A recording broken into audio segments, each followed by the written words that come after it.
Good evening, everyone, and welcome. I'm Amy Grace, a board member of the Greater Lewes Civic Association Coalition. GLCC, as it's known, is a collective of Lewes homeowner associations east of Route 1. Our mission is to provide education and information to the Lewes community. You know that there's an election coming on Saturday, May 8th. Tonight's forum will introduce you to and give you a chance to pose questions to the three candidates who are running for 2 council seats with 3-year terms. I'm going to give them a chance to introduce themselves. They'll each have 2 minutes for an introductory speech, and we'll start out in alphabetical order. So that means, Carolyn, you're up. Thank you very much. I want to thank you, Amy, and also want to thank the Greater Lewes Civic Coalition. I'm going to start as I did last night, telling you a little bit about myself, because all is the same. I was born and raised in Jersey City. I moved in the Washington, D.C. area when I was in my 20s. When I was working in Jersey, I worked in New York in banking industry, so I transferred into Washington, D.C. in the banking industry. I left banking and I went into academia at Gallaudet University. I also learned sign language when I was there, which was quite an experience. I moved out of academia into management consultant with Booz Allen in Hamilton, and then on to quasi-government with the Smithsonian Institution. While at the Smithsonian, I was given special assignments all the time in problem areas. You know, I was a director of the parking program, controller of the mail order division, and director of human resources, a staff of 100 and responsible for 6,500 employees. Now, the reason I say this is because all of these positions, every one of them, required decision-making and leadership, problem solving, and most of all, people skills. I pride myself in being able to communicate well with people. I really look forward to doing just that. So I will stop right there. Thank you. Rob Morgan. I'm Rob Morgan, and I'm running for re-election. Thanks to the Greater Lewes Civic Coalition for hosting this forum. To summarize my background, I graduated from Yale and then went into the Army, where I served in Vietnam and was awarded a Bronze Star. After the Army, I got an MBA from Harvard, a law degree from Virginia. Then I clerked for a federal appellate judge. After that, I joined a large DC law firm for 5 years, and then I joined the US Attorney's Office for 5 years, where I worked with the police to prosecute crime. After the US Attorney's Office, I went out on my own, but I was invited to go in-house with Ross Perot, his Perot Systems, his technology company. And I retired from Perot Systems after 21 years. Now, I also have a record of service on the council, but I'd like to focus on the future. If reelected, these would be my goals. First, to restore the BPW relationship. I haven't yet been on the negotiating team, but if reelected, I would expect to be at the table. There's always a middle ground if you work hard to find it. I want to keep letting the public know what's going on. Over the last 7 years, I've written dozens of newsletters, and I would expect to continue to do so if I'm reelected. Third, focus on sea level rise. It's our single most important issue. Fourth, I would like to keep working to influence development, especially to control traffic and stormwater. And finally, I want to improve our internal systems, voting registration, websites, contracting, financial transparency, cybersecurity, and the city code. I look forward to your questions. Thank you, Rob. And our third candidate is Paulie Silva. Thank you, Amy. Thank you to the GLCC. Thanks to Karen and others. I appreciate you hosting this. This is a great opportunity for all of us to introduce ourselves and engage with the community. I came to Lewes in 1966 when my parents moved here. Both my parents immigrated from Lebanon in 1960. Carolyn, I was born actually in Orange, New Jersey, pretty close to Jersey City.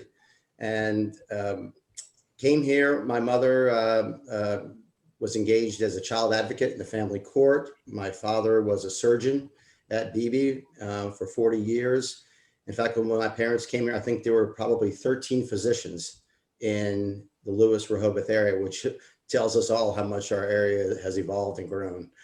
I went to school here early on at Shields and then Milton Junior High, graduated from St. Andrew's School, went off to college at University of Richmond, ended up in Washington, D.C.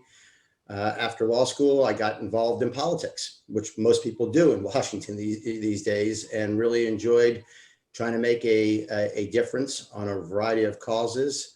I ended up in public policy after working on campaigns and others, and worked at a fairly prominent and large consulting firm. After 5 years, I decided that I wanted to be like Rob, wanted to go out on my own. And I did in 2000. I started my own practice. And the reasons were, frankly, at larger firms, I didn't feel clients were getting their opportunities that they needed. I didn't think they were being responsive. We weren't being responsive. So I wanted to provide value and service to clients. So I've been on my own working for a variety of clients for 20 years. And so I think I bring a pretty strong background in government relations and understanding policy, and also engaging with various stakeholders and ultimately producing positive outcomes as much as possible. So that's my focus. Thank you. Simon, thank you. Well, now it's time to move into the fun part, questions and answers. Great. Let's tell all of our attendees that you can pose a question to the candidates by using the Zoom Q&A function that you see at the bottom of your screen. We're anticipating a lot of questions tonight, and our team here is trying to make sure that everything is fair for the candidates.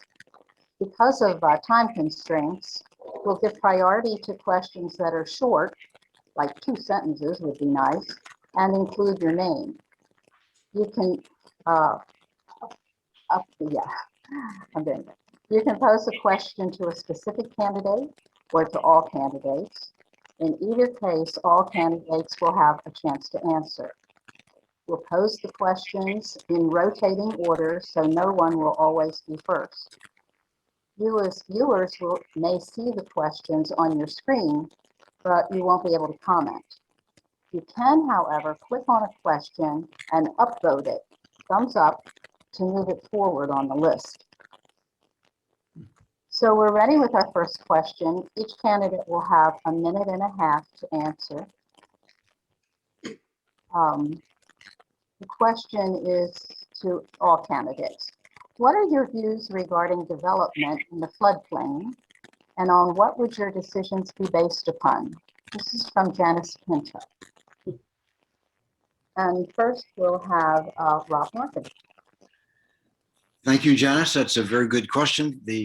On development in the floodplain, we have policies, of course, in place. In the long term, it's not a smart move, because the floodplain is going to be increasingly flooded as sea level rises and as storm events increase. So I would hope that we will take that into account in setting buffers, in buffers from the wetlands, and in looking at building design and freeboard to anticipate that that building in the floodplain is, in the long run, not in the city's best interest. Thank you. Khalid? Thank you. It's a great question, and it's a very relevant question. When it comes to development in the floodplain, I think one of the things that needs to happen is there needs to be a balanced approach in how we're looking at that. There are clearly ways, I believe, for both sides to figure out how you can build in the floodplain and also mitigate stormwater, mitigate sea level rise, and other things. It is, we're dealing with it right now. It's unfortunate that things have gotten fairly contentious on that issue. But like sea level rise, like everything else, I think the science matters. We really need to focus on how we can do this, but also understand that people have property rights. And we want to make sure that that's being addressed as well. So I think like most things, we need to respect all the sides, or we need to have mutual respect, and we need to ultimately sit down and figure this out like adults. And I think we can get there. We have a lot of good people in this town to move forward on something like that. And that's how I would approach that. Thank you. Carolyn? I don't have a scientific answer. I have a common sense area. Having gone down to Fisher's Cove and looked at a map of what happened when Sandy came through, it made me so sad. It was unreal. It looked like those houses were sitting in the middle of the ocean. It was so much water. I am dead opposed to building on floodplains. It is unconscionable that it's even being considered that they would put 18 homes there. If you recognize how the water flows there, you will see it would be a wipeout disaster for that community. It's not a scientific view, it's a common sense one. Thank you. The next question is for Khalil. The Gazette reported on March 26th, you jumped into the race because you believe the beach community needs representation on the council. Please specify which interests of beach residents you think are lacking on the council, and how you would balance those with the interest of non-beach residents who also use the beach. Yes, I actually submitted a letter to the editor responding to that to clarify that. That was a misstatement on my part. I should have been clearer. Clearly, I live on Lewes Beach, but I grew up in Lewes, in Greater Lewes, and so I have a huge respect for all of Lewes and look to serve all of Lewes. In terms of Lewes Beach, Rob and I served on Lewes Beach Parking Committee. So in terms of issues that occur on Lewes Beach parking, just like sea level rise, impacts Lewes Beach as well as everyone in Lewes. So I'm not running to be the council person from Lewes Beach. I'm running to represent this community as a whole. But everything in this community is basically interdependent. What happens downtown impacts what happens on the beach. What happens on the beach impacts downtown. We are a small but vibrant community. And I think it's important that we all stay together on a variety of issues and understand that we're all working collectively together for the common good. So I don't think there's, I'm hoping to, bring people together and not have these divisions like the beach versus downtown. I mean, that was the case many, many years ago. And growing up in Lewes, there was a clear distinction in Lewes between various communities. Fortunately, that has somewhat evaporated over the years, but still, the whole key to our community is coming together and reaching common goals. I wanted to say at the beginning of that question that several people had asked the same question. Carolyn, did you care to comment on this? Oh, I second his motion in terms of we're looking at the city as a whole. We don't look at it as the beach or downtown. We can't do that. We're called city councilors. We're called people who care. And if people care, they have to look at this place as a whole. They can't possibly say there's the beach and there's the town. And if anything, we need to start thinking like that. So I am totally behind Khalid in his thinking of a whole. He may have started out saying that he was for the beach, but I believe his heart is in it. And I believe that we can do it together. Thank you. Rob, would you care to comment on this question? Sure, briefly. I agree with Carolyn entirely that we need to all be one community. I think we also need to bear in mind that as to Lewes Beach, the city only has the right to administer that by virtue of legislation that was passed in the 1870s by the state, saying that the city got to administer the Warner Grant Trust lands, but had to administer them for the benefit of all the residents of Lewes. And so I think we needed to take into account the interests of all the residents, because we all have a share in that and a responsibility for it. Thank you. Thank you. We have a question from Elaine Zimmerman, and it's for Carolyn. How would you improve communication between the city council and the public? Well, personally, I think that we need to be looked at as the city council, not just one council person responsible for one specific area. I'm from the old school. I believe that communication is extremely, extremely important and will lead to our success. If I'm on the council, I think I would find out a way that we could develop either a newspaper or some other way that we send something out to our community as a whole. That is a council report, a council memo, a council letter, but it just has to be as a whole and not just one corner of the beach or one part in town or one part someplace else. And I think if we put our heads together, we can carry this city on our shoulders and make it be what we want it to be. Thank you. Rob, would you like to comment on this question? Sure, that's a prime concern of mine. I agree with Carolyn. As I mentioned in my opening, I've tried to foster that kind of communication with my newsletters, the dozens I've sent over the years. If anybody's not getting the newsletter, by the way, and would like to, let me know. And if you want to stop getting it, let me know that too. Another thing, I think that we should give Anne Marie Townsend, our city manager, credit.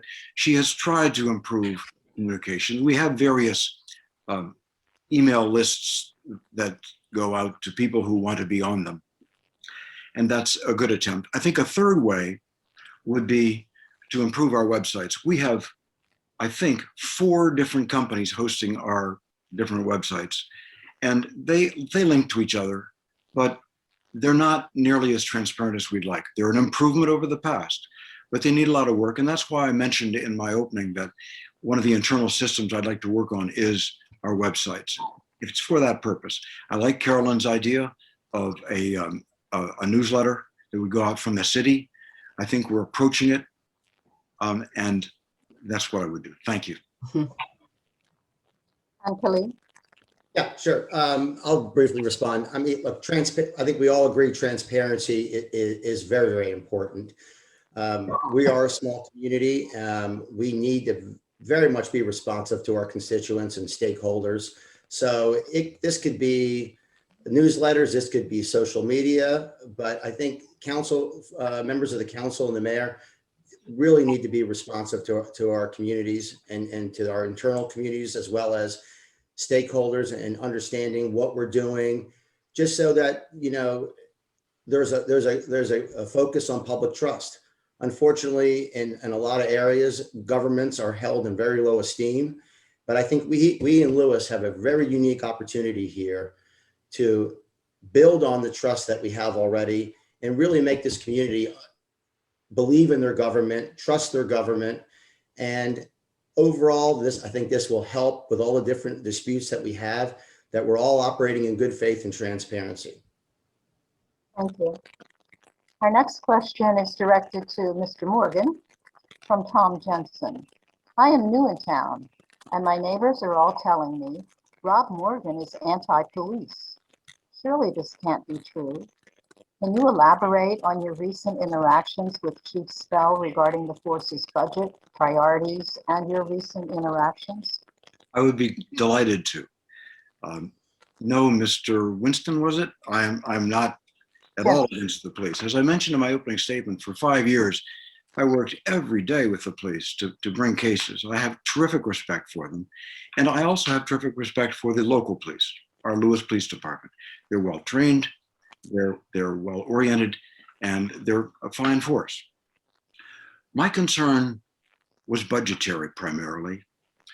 The way we approached the addition of 2 police to our authorized force, moving it from 13 to 15, was to raise the question at the end of a 4.5-hour council meeting with no written substantiation. And at a time when we already were recruiting to add 2 officers to bring us up to the 13. So now we're hiring 4 officers to get to 15, and we're not waiting. We're not looking for officers who are already certified, like the very excellent Officer Casey Craps, who just got the Elaine Bisbee Award. He was recruited from a Maryland police force, and we didn't have to put him through the police academy for 5 months and then field training for 2 months, the way we're going to have to with these new recruits that we're rushing to hire. It's a budgetary matter. I think that we didn't handle the budgetary process well. That was what I was primarily getting at. The second thing is, I do think we need to think about what kind of police force we want in Lewes. Do we want one that's a little Wilmington force, or do we want one that's suited to Lewes? Do we need hot, fast cars, long guns, and police dogs? Maybe, maybe not. Let's talk about it. Thank you. Khalil. Sure.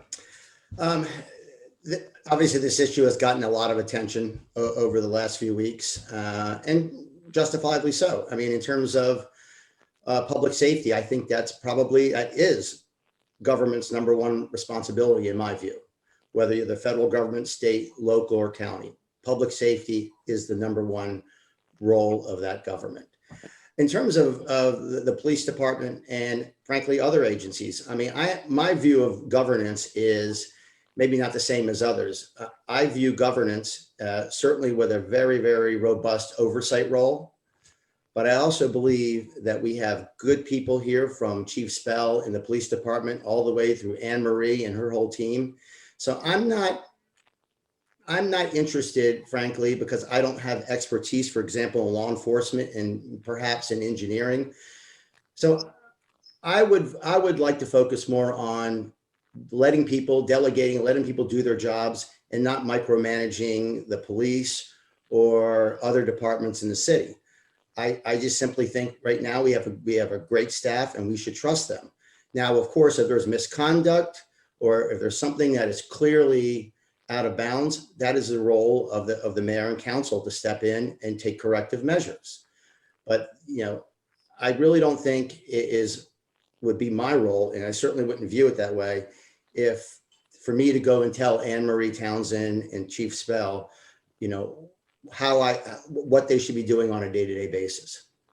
But that's me. But that's really what I believe in. And I'm really hopeful that we can all come together again and make sure that our officers, as well as our staff, really have our trust and move forward with that. Thank you. Carolyn, would you like to comment? Oh, absolutely. All three of us were part of the ad hoc committee for the police department, and we looked at it from top to bottom, administratively and every other way. So we all know what it was doing, how it's doing it, and everything there is to know about it. I am pro-police, absolutely. And given what's going on in this world today, just because we're here in Lewes doesn't mean that it doesn't affect us. I want to know that I have somebody there if something happens here in my home that I can call. I feel very comfortable with the chief. I feel comfortable with the people that I've worked with there. There's no reason for me to think otherwise. And I mean, I think they're down to 10 people now, maybe. But I guess we really need to think of it in terms of what if of the 10, several of them are ready for retirement. You know, we have to think of that. We have to think of the 2 that did leave, you know, left us, 11? And then maybe somebody was pregnant. We can't be but so thin. There's 3,000 people here. And then we've got summer coming upon us. So, you know, we really need to think about, are the guns really the problem? Or these other things the problem? We need to take care of our guys. Thank you. This is a question for all candidates from Janet Lawson. As Lewes continues to grow, what are your approaches to supporting infrastructure? And we'll start now with Carolyn. I don't really have an answer for that one, to tell you the truth. I didn't get into it that much. I'm going to pass on that. Rob, would you like to address this? Amy, would you repeat the question? I didn't catch the first part of it. From Janet Lawson. As Lewes continues to grow, what are your approaches to supporting infrastructure? The infrastructure that you may be referring to, infrastructure typically refers to roads, sewer, water, electricity, gas.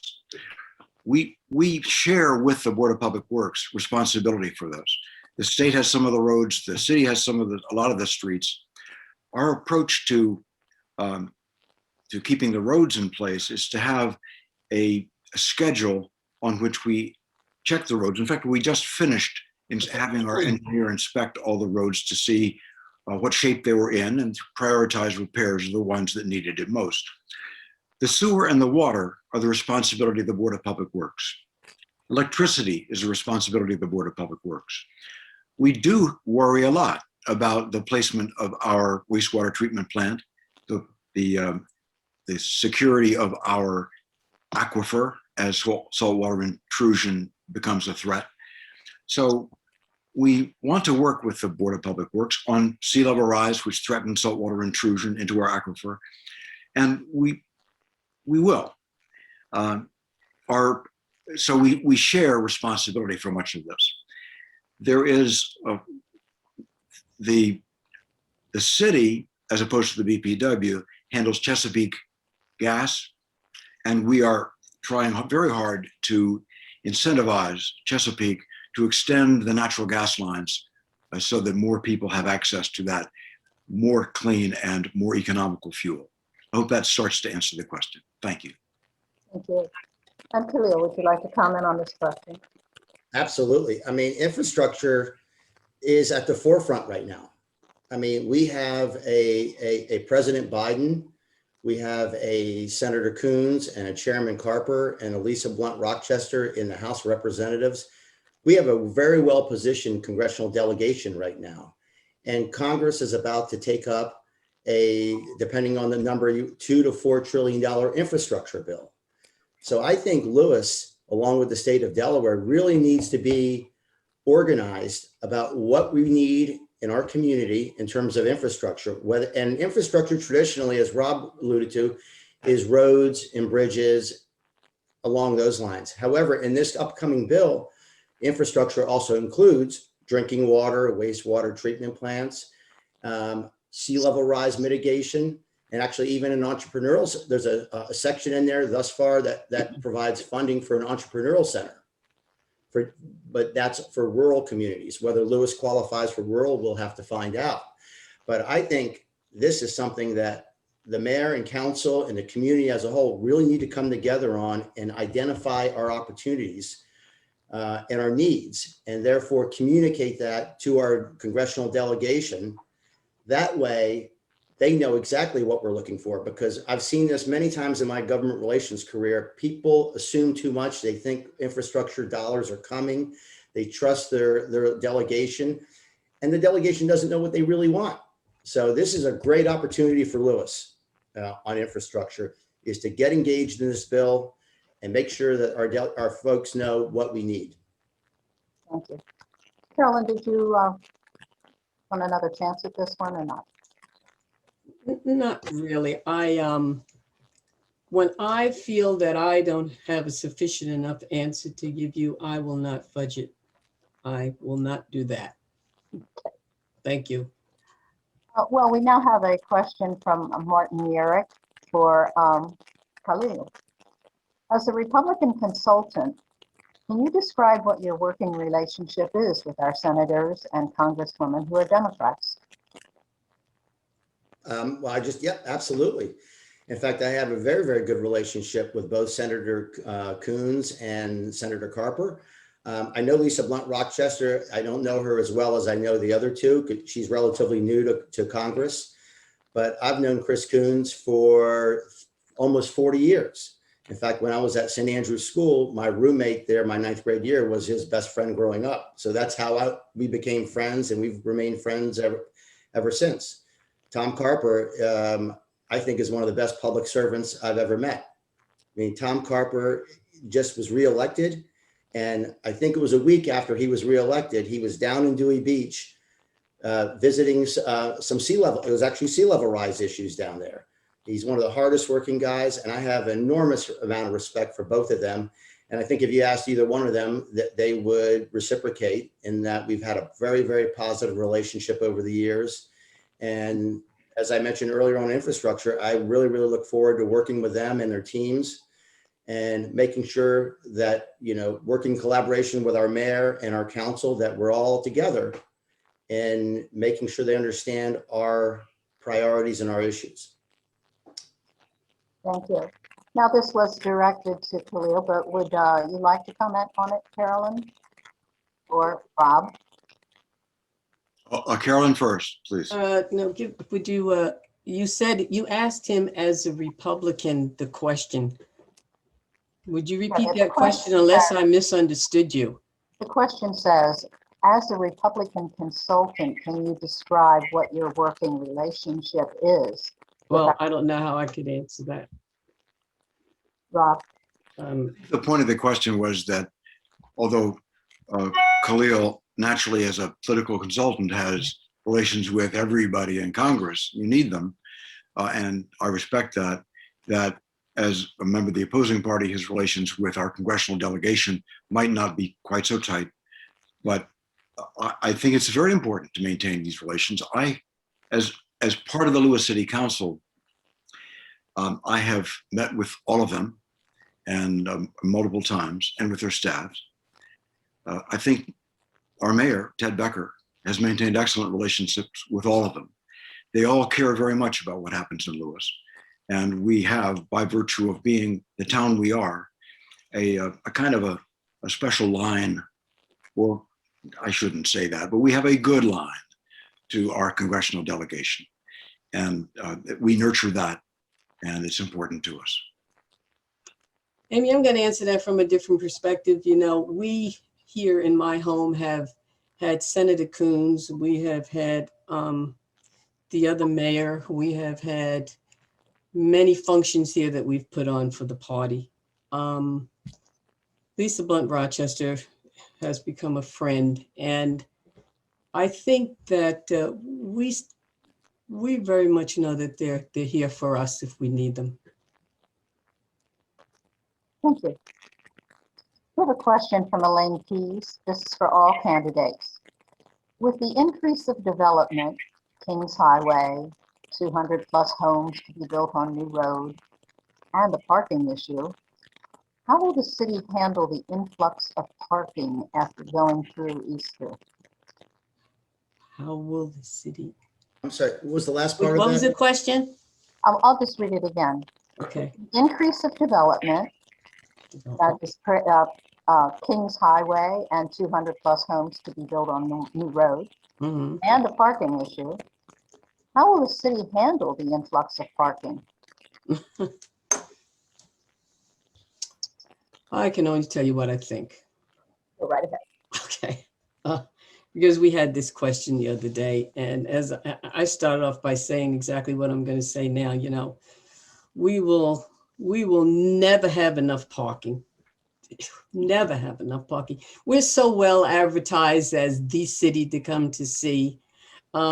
It's just becoming a point of development is out of control. It would be great if we could put a moratorium on it for a while, but as far as development is concerned, it really is out of control. So we will never have enough parking spaces. And in terms of what's going on New Road, it only adds to it. What we can do is start, as I said yesterday, looking at it as people movement. How can we move people around in this city? How can we move them back and forth from the beach and here and whatever? Forget about parking. Just think in terms of everything from shuttle bus coming in to trying to respect the fact that our residents who live here at the beach, who live here in town, if we would at least give them a permit parking, they can be able to go out at night and come back and at least have a good evening. So it's a matter of recognizing that parking is never going to be resolved here, but we can work around that. People movement is the way. Rob, we'll move to you. I think Carolyn's absolutely right. People movement is a better way to define our problem than parking. And Carolyn's also right that we'll never have enough. But using those two ideas, we need to still look for all we can. We need to nourish our For instance, our restaurant businesses. If there's not enough parking, then people can't go to the restaurants, or they get discouraged and give up. I've heard that. We have, and there is a downtown parking committee. I'm sure you know the members from the council on it are the mayor and Andrew Williams. And they've looked at a number of solutions, and they've they've managed to reach an agreement with M&T Bank that expands our parking spaces. We're also looking at better signage. Our signage for parking is poor. We're also looking at redesigning the Schley Avenue parking lot and signage to it. That will help. While nothing will ever solve it, there are ways to address it. Beyond parking, as Carolyn suggests, it's people movement. We have looked in the past at jitneys, trolleys, I think even rickshaws, and valet services. These have not caught hold in the form in which they were then first proposed. But I think we need to keep looking at all of them, because all of them are people movement solutions, and they will help our residents and our downtown business people flourish. Thank you. Talia. Sure. Look, Rob and Carolyn hit the nail on the head. I think the word, and Carolyn mentioned this yesterday, people movement. That truly is the key here. And we have to be creative. We are being creative. Both committees, the beach parking committee as well as downtown, met extensively, discussed a lot of different options. We know this is not unique to Lewes. I mean, every community, especially coastal community, has parking problems, and it tends to be capacity. Do we have enough capacity? And so it's something we have to address with creativity, collaboration, and this really does involve residential communities as well, because we need to make sure that we're not crowding residential communities in the evening with excessive parking and such. We have to respect that. But we also have to respect, obviously, our local businesses that need and rely on available parking, not just for customers, but for their staff. So it's a complex problem, but I'm confident that we're working towards solutions, and we're doing it in good faith. And I think as long as we remain open-minded and creative to various ideas, I think that's going to benefit us in the long run. But we have to be realistic. Finite parking. We can't solve all the problems. I will add one thing: bicycles. We have a number of trails here now, and people from Rehoboth and others have used them to come to Lewes. So I think we need to highlight the bicycle paths as well, in terms of people movement. Thank you. The next question comes from John Woodyard for Rob Morgan. How would you improve the IT coverage in Lewes? John, I think that question is of how we can get broadband more effectively throughout the town. I'm going to take it that way. A good question. We want to do it. There is an option. Municipalities can establish their own broadband service. We have not really dug into that. I think it's well worth doing. And another option is what's coming is 5G. We've already heard from Verizon and another provider, maybe AT&T, I can't remember, that they're planning to put up 5G receivers on our utility poles. And we don't have a lot of choice about it. We don't really want that much choice. The federal government has said you have no choice, municipalities. So we're going to get a 5G network coming in. That will help. With a combination of looking at a municipally owned broadband service and the extension of 5G, I think we'll continue to improve our broadband transmission to keep up with the increasing demands for bandwidth. Thank you. Thank you. Paulie? Yes, 5G is coming. You know, telecommunications and their networks are very, very complex. But there is federal funding. So we were talking about this earlier. Rural broadband is considered infrastructure by President Biden and his team. So he has clearly expanded the traditional definition of infrastructure to rural broadband. Delaware, in many ways, I believe qualifies underneath that definition. So I would never pretend to understand how we set up, you know, telecommunications networks and such. My only response to that is I think we really need to bring some experts in, but really work again with our congressional delegation on potential funding opportunities for that. Because I know it's there. It's a problem all across the country, and everyone's going to be looking to implement and install 5G. And so hopefully we can find some experts and some potential funding from the government to work on that. Thank you. Carolyn, would you like to? Yeah, I agree with Khalil on that. We need to just get experts in here to make sure that we get the right information. I mean, all you hear all the time is 5G, 5G, and we all know enough to be dangerous. At this point, we need to get people in here to explain it to us, to tell us what it really means. I wouldn't pretend to know what it really meant. And I'm going to rest there with that. Thank you. We have a question from several attendees, and it's for all candidates. Do you see a tax increase in the near term for the citizens of Lewes? More specifically, do you support any tax increases or new taxes to pay for any city expenses over the next 5 years? I think Khalil will probably be the starter on this one. Sure. Well, I can tell you, obviously, when it comes to the budget, you know, we have to look at revenues versus expenses, and raising taxes would probably be my last option in terms of supporting our budget.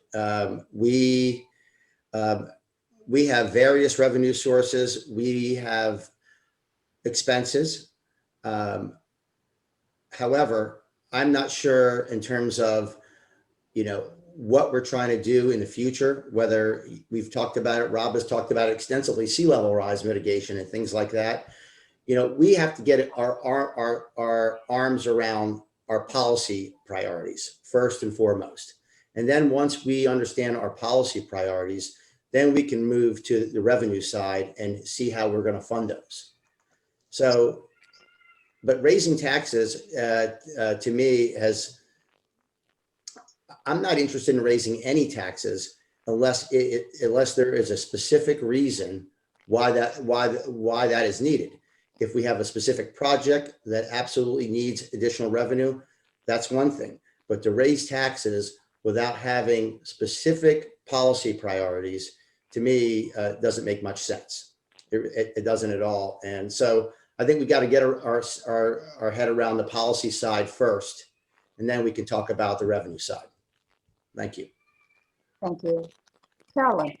Oh, I agree. You know, it'd be very difficult to say whether we should tax or not tax or whatever. I don't have experience with this budget here. I'm a budget person, I'm a finance person. I understand every aspect of it, but to talk and right now and say whether or not we would do taxes, I'm not in favor of taxes. I'm with Khalil. You know, you need to dig a little bit deeper and find out what it is that our needs are. And that won't happen until we get in office. And Rob. It's an excellent question. It deserves more than a minute and a half answer, but I'll try to do what I can. Taxes have not been increased while I've been on the council, 7 years. I am something of a budget hawk, and I will raise taxes as well. I don't want to raise taxes at all. I will raise taxes in the last extremity. I can only imagine it if we have some kind of natural disaster that we need to mitigate. That said, there are various sources of taxes. I think the questioner is probably asking about the property tax, and that is assessed by the city and by the county. There are other taxes. There's a gross receipts rental tax that's imposed on people who rent out their properties. That is the subject of some agitation by the Delaware League of Local Governments to expand it so that it allows the state to tax up to, I think it's a total of 11%, of which the city would only retain what it's currently getting. So the state is looking to increase taxes on rentals. I have already contacted our lobbyist and said that's a terrible idea in my mind. There's also the transfer tax. That's the 1.5% on every transfer that comes to the city. 2.5% goes to the state. I don't think that's going to change. So the short answer is, barring an extremity I can't now foresee, I would look to scrutinize the budget more carefully before raising taxes. And I think our record as a council bears out that we are very reluctant to look for taxes as a new revenue source. Thank you. Amy, given what was just in the Cape Gazette about, assessment coming forward, maybe this person means it in relations to whether or not those taxes are going to go up because of the assessments that are probably coming forward in the next, I don't know how many years. But the bottom line is that if and when that does happen, as long as we keep in mind that there's folks in Lewes that are on fixed income, that, we find some way to help them, I think we'll be okay. But we have to take that into consideration when we start talking about taxes. May I pick up on what Carolyn said, Amy? Looks like everyone can have an extra comment, yes. Good. Carolyn's absolutely right. The questioner may be talking about assessments. The county has reached a settlement in a lawsuit where it has agreed to update its assessment. The county's assessment goes back to 1974, and relative property values have changed a lot. Mm-hmm. The city's only goes back to about 2000. Still, that's kind of old.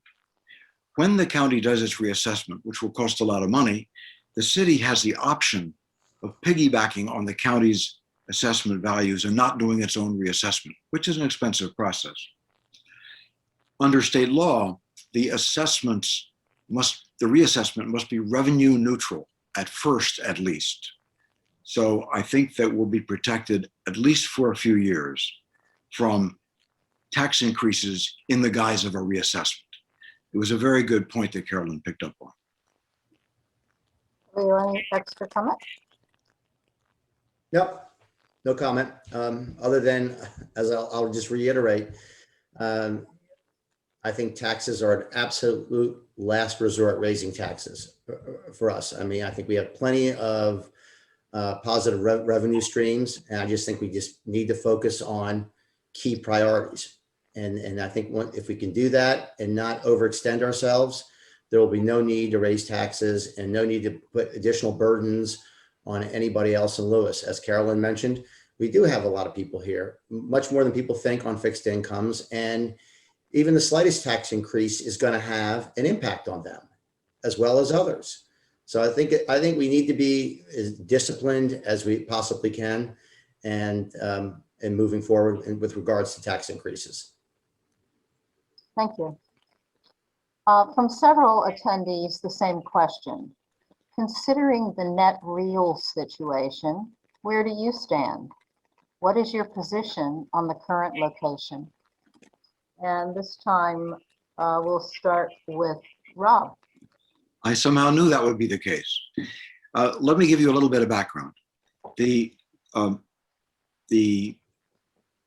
city has a commission called the Historic Preservation and Architectural Review Commission, which determined that the net reel in its current location was misplaced. The city does not have any jurisdiction to reverse a decision of that commission. The Lewes Historical Society unfortunately moved the net reel before it asked the Historical Preservation and Architectural Review Commission, which I'll call HPARC. So the city's in the position of not being able to change that decision, which has now been appealed to the Board of Adjustment, and an appeal from the Board of Adjustment goes to Superior Court. The city council is still not in the loop on it. Nevertheless, we on the city council have been working very hard, especially with the African-American community in Lewes, to find an alternate site as a backup. If the Board of Adjustment doesn't reverse the H Park's decision, we have found a couple.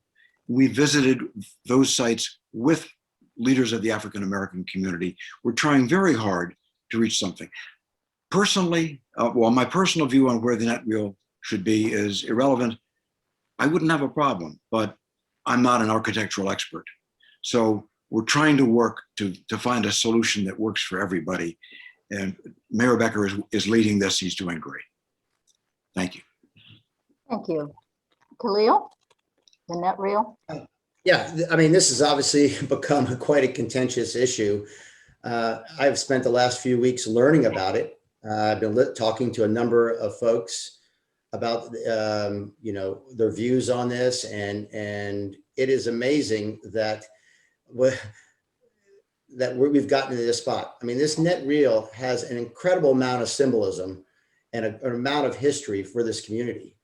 I mean, we're talking about the fishing industry years ago in Lewes, which dominated Lewes. But what's unique about it is not just about the Black community and others. This is the net reel was and the fishing facility processing plant. This is where white folks and Black folks worked together. And to me, that's one of the most important things about this. Lewis's racial history is very, very unique in a lot of ways. As far as I can remember as a kid, and I've talked to others, we didn't have a lot of racial strife here, which is very unique. And it was a lot of collaboration, a lot of cooperation, a lot of people coming together. And in many ways, I wish Lewes would get back to that, where we can all sit down and figure this out. This Rob mentioned and gave a very good outline of the situation from what I understand. There's a lot of legalities to this. There's a lot of jurisdictional issues here, but we have got to find a way to preserve that net reel. And obviously at the Lewes Historical Society makes a lot of sense, but I also understand there's some process and procedural issues here that people are concerned about. But it's a wonderful artifact, and it's representative of Lewis's history, and we need to find a place so that can be displayed. Thank you. Carolyn? I'm going to try to get all of that, what I have to say in. I have interviewed and talked to and met with both principals in this situation. I've met with the Black community. I've met with the gentleman who is the son of the general manager of the fishing plant. He gave me a heartfelt story about, how he played there as a kid and how the Blacks and the whites and how they came together, what it meant to him. I talked to the Black community. They feel like where it is where it should stay because it's close to their community. The waterfront was not appropriate for them. And I am in favor of where they are and how they feel. They feel it is a part of who they are and it should stay exactly where it is. Now, when it comes to the two principles as it relates to H Park and the Historic Society, if something has to be done. The bottom line is that there are rules and there are regulations that they have to abide by. And so if they turn around and they leave it there, then they've got to figure out some way that they can work with, how they can fix this with the Historical Society, because the bottom line is it's where home is for the Black community. It's exactly where they want it to be.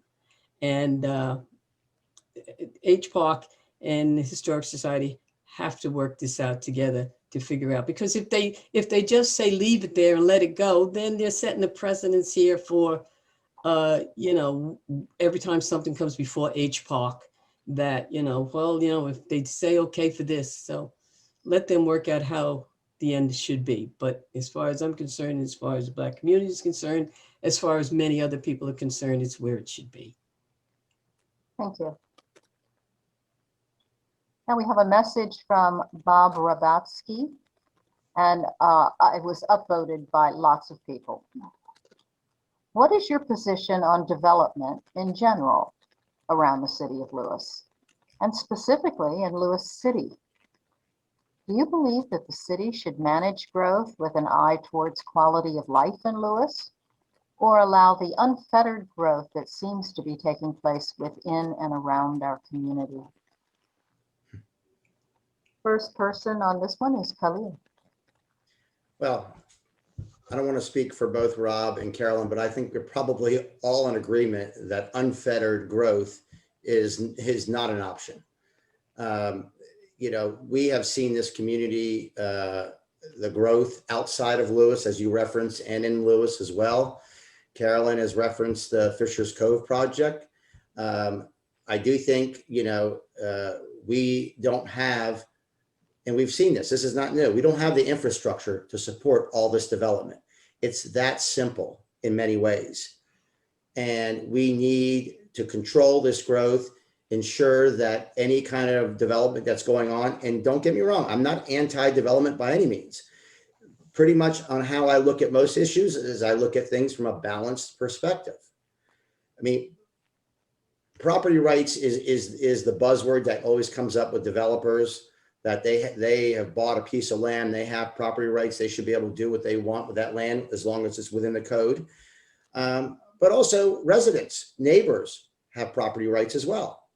The ones that are adjacent to that development, and they have a voice as well. So I do think there is, as Rob referenced earlier, common ground. We can find common ground on issues like this. You know, as long as we have reasonable people, reasonable developers that are willing to focus on things like stormwater mitigation, which is very, very important to the Fisher's Cove situation. There's a lot of, you know, it's in the floodplain area. We've got to look at that, but there's got to be open discussion on this. But unfettered growth is not even an option. So I don't even want to go down that road. I just want to make sure that when we're focused on developers and in our community, that everyone gets a fair shake. Everyone gets an opportunity to make their case, but ultimately we're all going to have to make a decision. We're all accountable on the city council. The mayor is accountable, and we'll have to make a decision. But I want it to be an informed one from all sides. Thank you. Carolyn. Oh, I think development, I second the motion, Khalil. The development is so out of control. You know, the sizes of the houses. I live across the street from McMansionville. Right now, what's happening is we moved here in this town because we love it. We love what it looked like. We love what it feels like. We love the historic aspect of it. And these homes are coming in here now. I understand development has to take place, but where and when do they start saying something about the kinds of houses, the sizes of the houses, how they conform to what's already here? I mean, I was looking at a YouTube of the planning ad hoc committee the other day, and they had a fantastic a program telling us this is what your neighborhood could look like. And it very much looked like, you know, certain parts of our town. It's what it could be. It's what we want back. It's who we are. And somewhere in here, some of these developers have to make some concessions. And one of them has to be, how about talking about how these houses should be built, what they should look like, and sort of put them in line with what it is we all want, how we feel about it. Thank you. Rob. This question about should we allow unfettered development, I think that the question answers itself, no. But I think it picks up a couple of the questions that have already been asked. We were asked, how do we feel about development in the floodplain? What can we do about parking? As I said in my opening statement, one of my goals is to continue to try to influence development so that we control traffic and control the stormwater, because stormwater ultimately is our enemy. In the floodplain, it makes houses increasingly uninhabitable. I have a long record, as long as I've been on council, of being very of scrutinizing development plans as closely as I could. For instance, Highland Heights, it was the part of what Carolyn has referred to as the 4th Street Forest, in which she led an attempt to rescue. In the Highland Heights plan, they had the zoning. They were entitled to develop under the current zoning, but they submitted a subdivision plan, which is another step in the process, which I thought was too aggressive. Unfortunately, I was the only dissenter on it. My view was to send it back to them and say, give us some more open space, give us some more community amenities, make the open space real stuff, not just some stormwater retention pond you can't get to. I wasn't successful, but that's just the one example of my overall attitude, which is to make sure that development doesn't run amok. And I'll continue to act that way. Thank you. Thank you. We have a question from J.R. Futcher for Rob Morgan. Will there be a stop to the commercial businesses on residential Lewes Beach? Why are the residents being excluded from input about concerns and needs? One business is selling beach parties as early as April and tonight, and as late as November all over Lewes Beach. This means more traffic, speeding, more crowds at night on top of private homes, parking, and waste. Sure hope the city of Lewes is charging the beach party service more than a bonfire permit. I'm glad to give that a shot, JR. It's a good question. I think it goes to the concession that the council decided to grant first on a one-year trial basis and later for, I think we've done it for 2 or 3 years, to the Quest to rent materials at Roosevelt Inlet. The one-year trial period was to see how it went. It went very well. I don't think we heard that the rental caused the kinds of problems that you list, but I'd like to hear about them because we need to continue to make sure that Lewes Beach doesn't become like Rehoboth.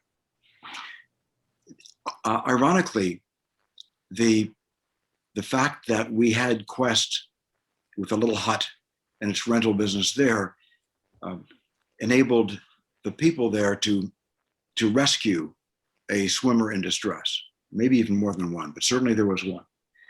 But we don't have any plans that I know of to establish commercial ventures up and down the beach. That's Quest at the far end. And rather than increasing traffic, we thought it might decrease it because Quest was already making runs up and down the beach in its van. Now it doesn't have to. So it's a concern, it's a legitimate concern, and we want to keep gathering information to make sure that that concession remains the way we envisioned it. Thank you. Thank you. Khalil, would you like to comment? Sure. I think Rob answered that question very, very well. And I know JR as well. I live on Lewes Beach. I have heard a lot from her on this issue and her concerns. Her concerns are legitimate. I mean, I don't think anybody on Lewes Beach or in Lewes wants our beach, whether it's from Roosevelt Inlet all the way down to Cape Shores, to become dominated by commercial enterprises. You know, we have a certain culture here in Lewes that I think is why people come here. You know, we're a quiet resort in a lot of ways, and you know, commercializing every activity doesn't really fit with the character of the town as of now. Quest, I think the city council did a great job in granting Quest a 1-year trial period to see how it would go. So a pilot program. I haven't heard much. Rob mentioned that thus far it went well. I mean, I haven't heard a lot of complaints. I certainly respect JR and her passion about this issue. But I would want to learn more as well to see how Quest went. Matt Carter of Quest, I know is operating in good faith. I have spoken to him on this issue previously, and again, it's one of these issues. I think, we can all get our arms around it and operate with some good collaboration and good faith. And I'm very confident we can resolve this to everyone's satisfaction. But ultimately, we'll make a decision. But I mean, as long as everyone's included and everyone's voice is heard, I think we can get there. Thank you. Carolyn? I think both of these gentlemen gave a good summary on that. I totally turned it over to them on this. I do not know about this issue, and I think that Rob covered it, as well as Khalil. Okay, thank you. We have a question from Alicia Jones for all. Will you commit to diversify city commissions? And how do you plan to engage the Black community? First up on this, I believe, is Carolyn. Oh, absolutely. I would love nothing better than the Black community to get involved even more. And if I'm on council, I'm going to certainly talk to a lot of people and pursue what their interests are and see how they can fit into some of these committees. We have enough of committees for everyone to be on. That's a whole different ballgame. But the bottom line is that they need to be involved. I agree with Alicia on this. And the only way you're going to make a difference here in your own town is to become a part of it and recognize that there's where your strength lies. Thank you. Rob?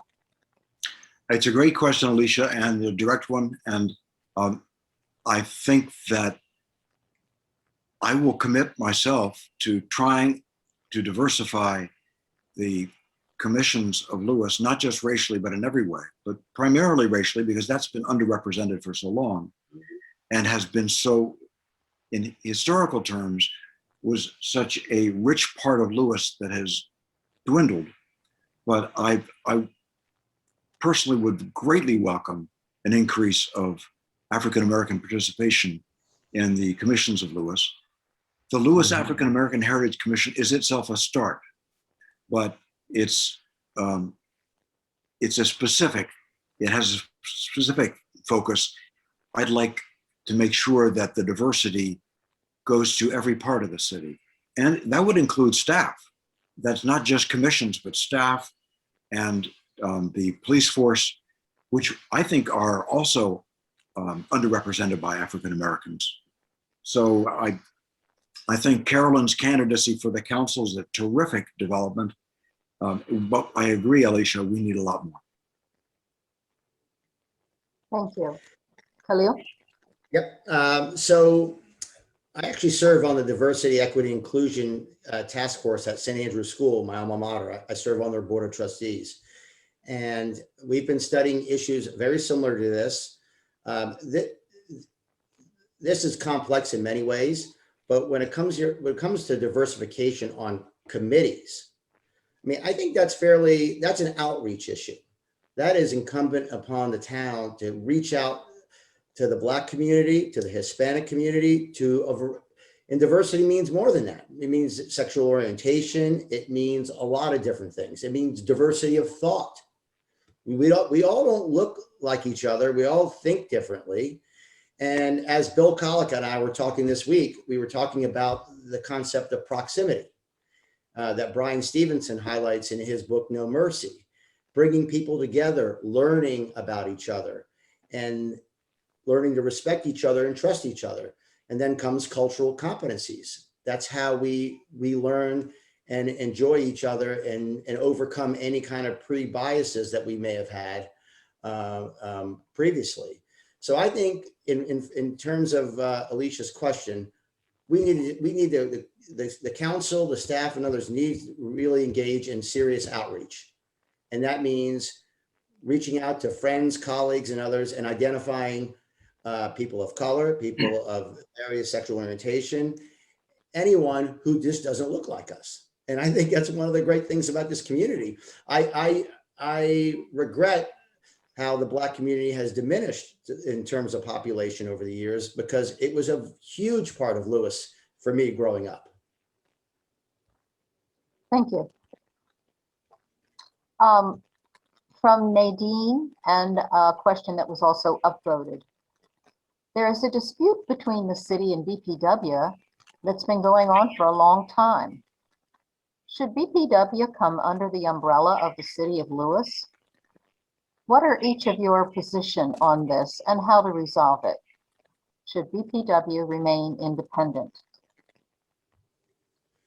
Let's see, looks like Rob is the first on this. Well, of course, Nadine, that's a question which is foremost, I think, in everybody's minds.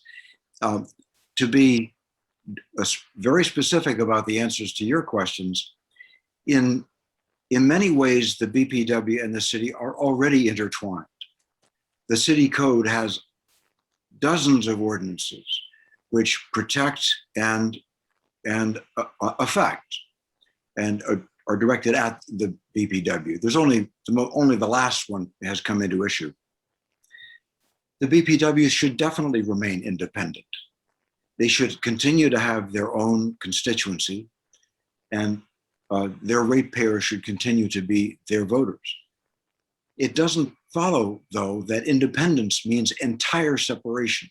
We can't be separate. We're two parts of the same town.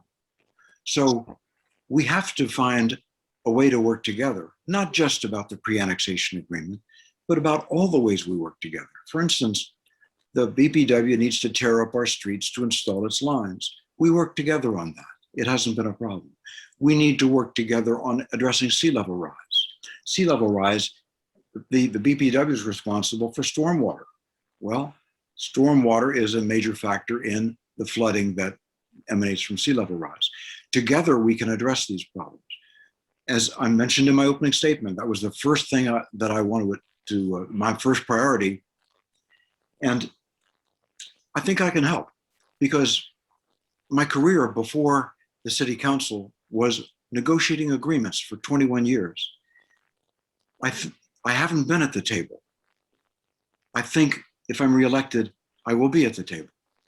And I really want to help resolve all the issues that are between us for good. And I think that on the other side, there's equally goodwill. Thank you. Thank you. Khalil? Yeah, this is an issue that is very, very important to the community. It's something that everyone's been talking about. I sat down with Press Lee not long ago. I've talked to Mayor Becker about this, and there's still a lot more to talk about. I've talked to Senator Ernie Lopez about this, he and Steve Schmick, our representative, are functioning right now as facilitators, mediators, trying to bring both sides together and find a resolution. Look, we have so many smart people in this town, and this is an issue, and Rob is exactly right. We're already intertwined in many ways. In fact, 5% of BPW's gross, which is roughly over $700,000, is paid every year to the city.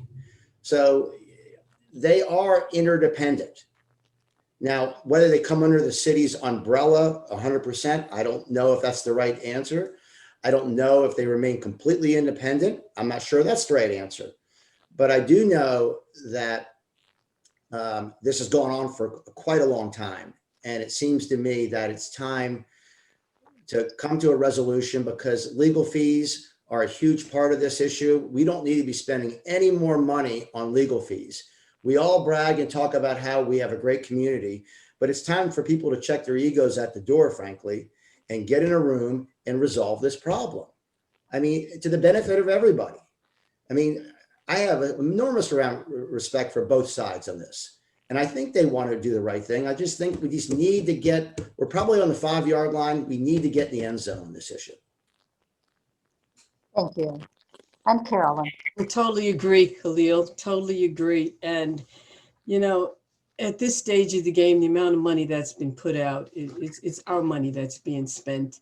And we really need to think about, let's just get in a professional mediator, take the two parties, go in a room, close the door. I've done it before. I'm sure you guys have done it before too. And we're at that stage. We no longer need to go back and forth and pay this lawyer and pay that lawyer. Just get a professional mediator and make it happen. I like services from both of them. Thank you. Several attendees want to hear more about how each candidate will lead us to address the urgent challenge of climate change, sea level rise, especially in terms of renewable energy. What about the open issue regarding minimum heights for first floors? Should you raise the overall height of the buildings? Leo, you are on first for this one. Okay, well, climate change, sea level rise, they're all part of the same issue. They're not going away. We have to address them. So we have, Lewes Planning Commission is offering some solutions right now. I think there's a hearing, or it's coming before the city council on May 3rd. But again, this is one of those issues that is a long-term issue, but needs to be addressed now.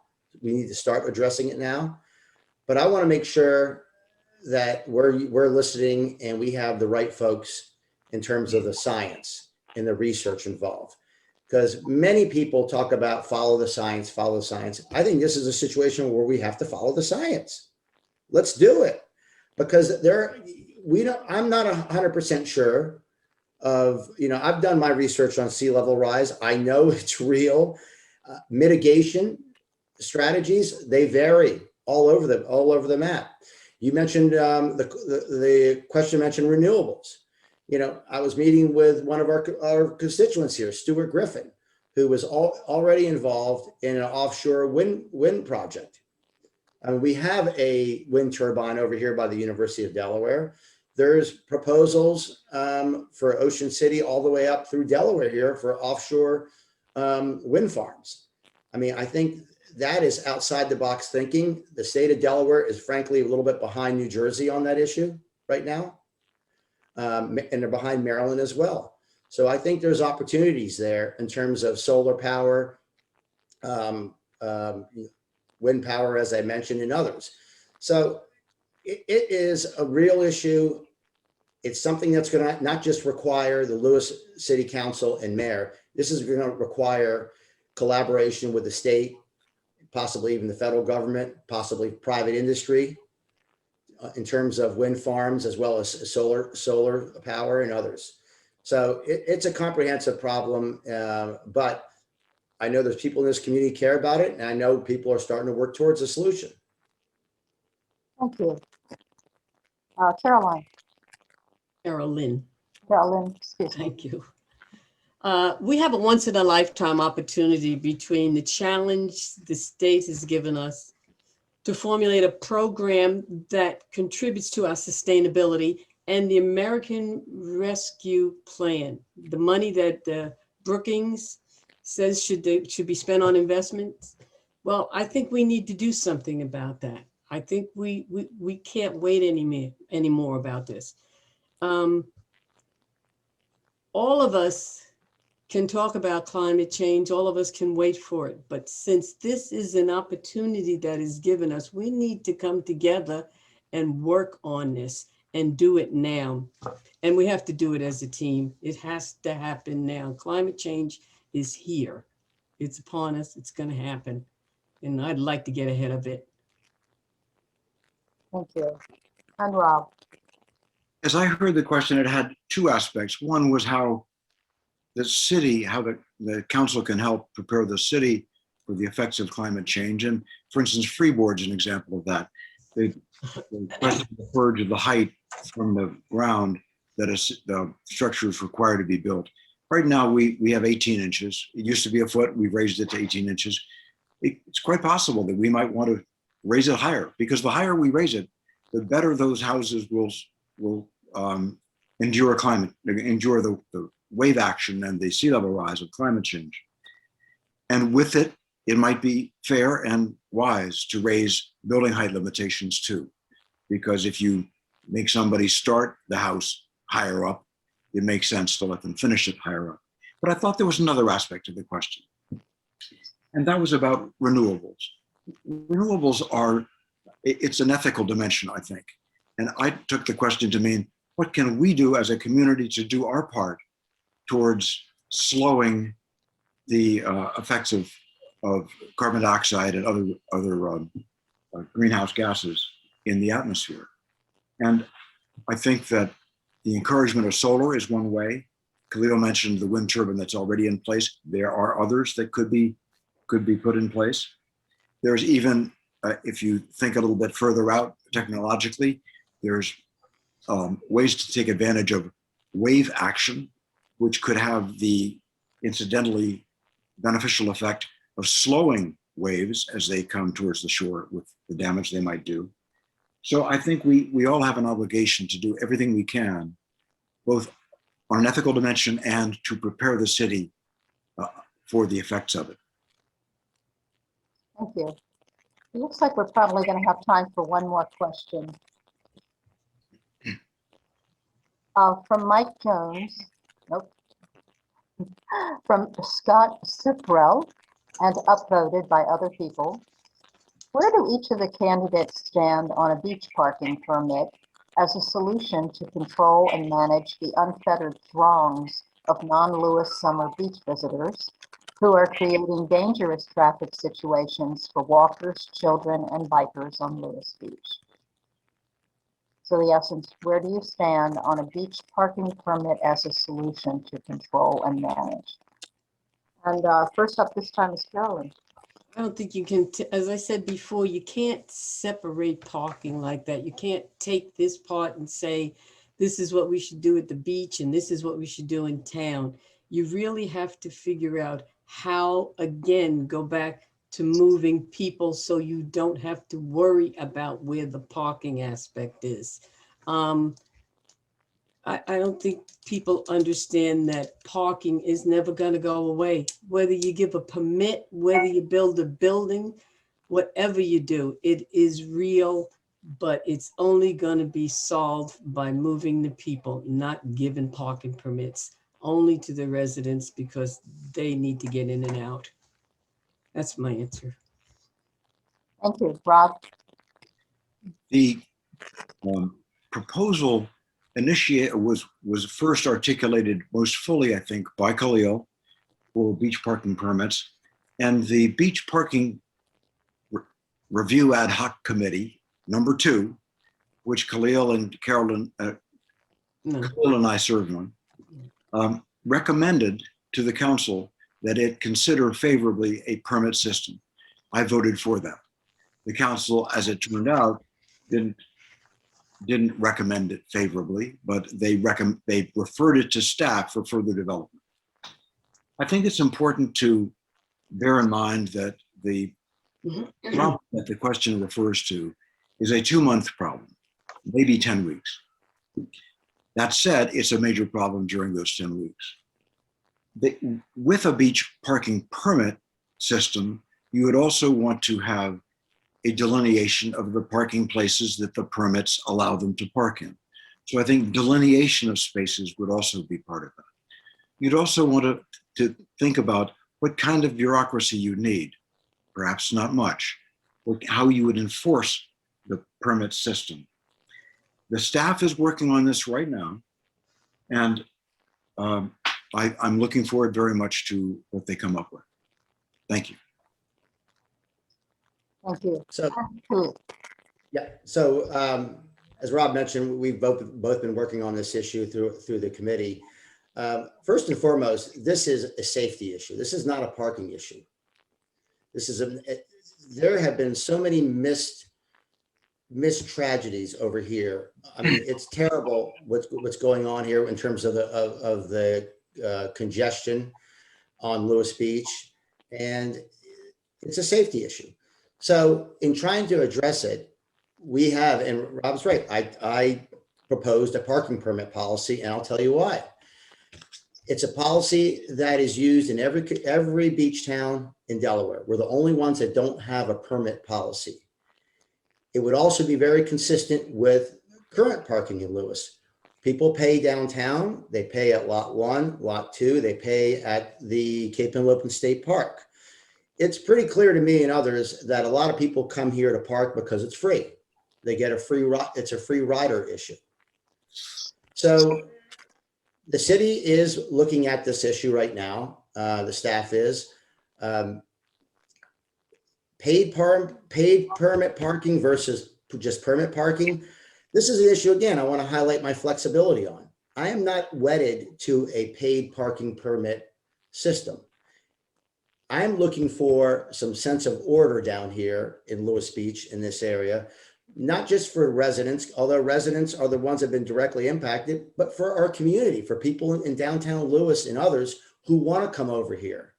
One of the things that our committee, Rob, if you remember, recommended is more bike racks. We want to encourage more people to ride bikes over here. But whether it's paid or not, we need to delineate legal parking spots. We need to enforce them. And I would add that there is money in the budget this year for more parking enforcement down here. I'm sorry, am I finished? Is that? I believe so. Oh, well, I never got the 30 second. Think about it. Thank you very much. We've had so many good questions and we still have a long list of questions that were not answered yet. So thank you to all the attendees for participating and posing these questions for us. At this time, each candidate will have a chance to give a closing statement. We are going in the opposite alphabetical order for closing statements, which will last for 1 minute. We'll give you a 15-second warning.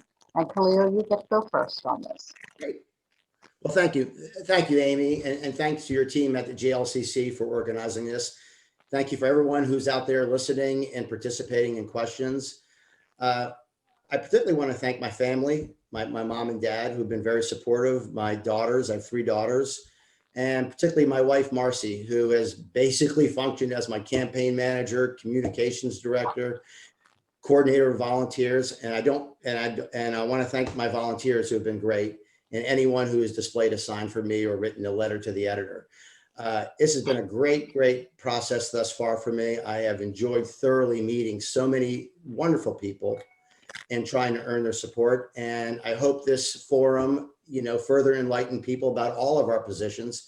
I think the citizens of Lewes should feel fortunate. They have a pretty good group of characters here in terms of candidates and others to choose from. And I look forward to potentially serving everybody here in the community. Thank you. Thank you. And Carolyn, it's Rob. I hope this forum has been useful to you. It's another way in which our government can be open and responsive. If you have any questions or concerns that haven't been answered or addressed, and it sounds as though there are many that haven't been, I'm just a phone call or email away, and I'd like to hear them. I'm grateful for the trust that you've placed in me for the last 7 years, and I hope you feel that it hasn't been misplaced and wouldn't be misplaced again. So I ask for your vote on May 8th or earlier. Thank you very much. Thank you, Rob. And Carolyn, you have the last word on this closing. Thank you. I've got to say this was a heck of an experience for me. I retired some time ago and it was like getting back in the saddle again. And it's really been an experience, but I'm telling you guys, when I go in, if and when I'm chosen, I'm putting you all on my back and we're going into this thing together because I'm a resident. I'm always going to be a resident. I love this place. And I just feel like it's my time. It's just time for me. I could have stayed out playing golf. I could have enjoyed. I've had people say to me, Carolyn, what are you doing? I said, somebody's got to do this, guy. We can't wait for the next person. We got to do this because we want to, because we care, because we have to. It's our time. Let's make it happen. I'm here for you. I'm running because I have the experience. I have the skills. I have the ability. I can do this. Vote with me. Thank you. Thank you. Now I have just a few things to say about the election. It's on Saturday, May 8th. The polls are open from 8 a.m. to 6 p.m. You must register separately from the DPW election. Check with the city manager's office. You'll need a photo ID, and the deadline for registering is next Friday, April 23rd at 4:30. People who are eligible to vote in the city election are 18 years old and citizens of Lewes and a qualified Delaware voter. You can register online You can also request an absentee ballot online. The results of the election will be announced on May 8th after 6 o'clock. Thank you again to the audience for their attention and for these very good questions tonight. And finally, thank you to the GLCC team who's here with me and physically or otherwise, and that would be Norma and Rich and Karen for your always excellent assistance. Good night, everyone, and thank you. Thank you. Good night, Amy, and thank you.